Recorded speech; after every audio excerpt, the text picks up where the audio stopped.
Ce mardi 9 avril, le conseil municipal de La Teste se réunira pour étudier 25 délibérations à l'ordre du jour. Parmi les dossiers clés qui seront abordés lors de ce conseil figurent les comptes 2018 de la commune, la fixation des taux d'imposition pour 2019, ainsi que l'acquisition d'une parcelle rue du 14 juillet par la municipalité afin de poursuivre son projet d'aménagement du centre-ville.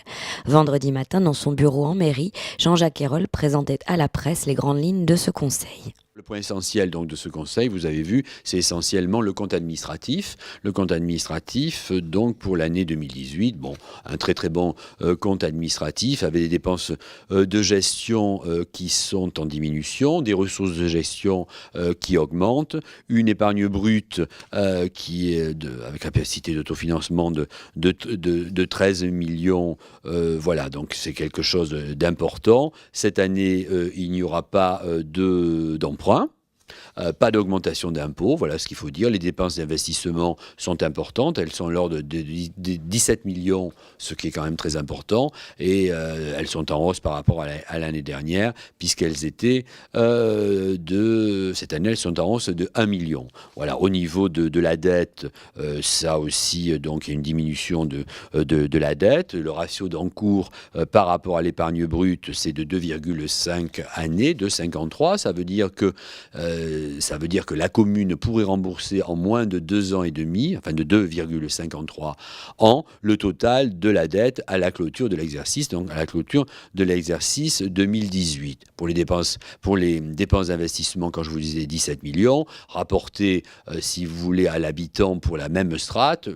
Les villes de la même strate que nous, c'est 325 euros par habitant en dépenses, et à La Teste, c'est 660 euros. Vous voyez, c'est le double. C'est pour vous dire que la ville, quand même, est, à mon sens, bien gérée. Pas d'emprunt nouveau, pas d'augmentation, dont nous restons au taux de 2015, donc ça fait la cinquième année de stabilité des taux. Donc voilà, bonne maîtrise des charges, conjuguée à un désendettement qui permettent évidemment aussi une politique tarifaire des services en faveur de l'ensemble des publics. Les ressources sont en progression, on n'augmente pas la fiscalité locale, et le résultat exceptionnel qui garantit les projets à venir et les années à venir. L'îlot Franklin, qui est entre les rues Castelnau, les rues d'Ignac et les rues du 14 juillet, donc nous faisons l'acquisition d'une propriété donc sur la rue du 14 juillet au 15, qui est